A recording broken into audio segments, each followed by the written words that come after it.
Hi friends, Mr. Ben here for Science Explorers, and today we talked about dissolving Skittles. So we did a little experiment where we took some Skittles and we put them in water just to see what would happen. Now, if you've been following along with us, and we've been talking a lot about matter, it has a lot to do with the movement of the molecules, okay? But water is a very, very important molecule. You see, water, if it didn't do this dissolving thing, we wouldn't be able to live because our blood and a lot of other things that are in our body require water to be able to dissolve things, especially something like sugar. Now you can take a look at these two molecules. Water, H2O, is kind of really simple, really small, even though it's super duper important, made of one oxygen and two hydrogens.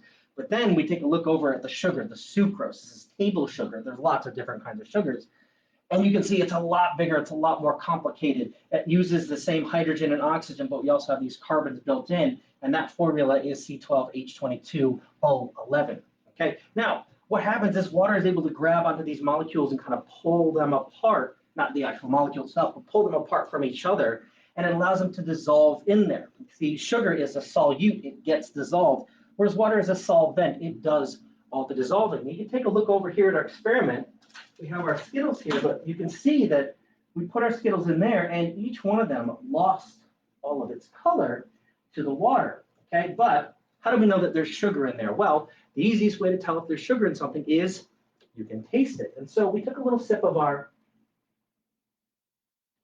and it's getting sweeter as it goes. When we first started, there wasn't a lot of sugar in there. It turned color first, but it took a little while for the sugar to start to dissolve. Now, I started out with warm water because that's the best. You got that motion of the molecules that kind of helps that process along. Okay, and you can do this experiment at home. You can take any kind of a candy and you place it in water and you just see what happens over a period of time.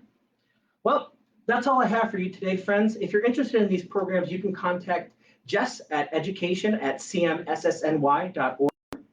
That gives you a chance to learn more about the details and get yourself signed up. And starting in April, we are going to be able to move our programs out of virtual and in person. We're going to be able to set up outside as we did before it got cold outside, and we can do our programs again. So please come and join us. We'd be more than happy to have you.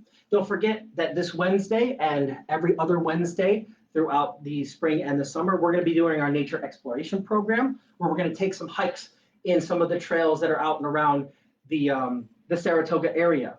We'd like to thank National Grid for sponsoring this program, and until next time, friends.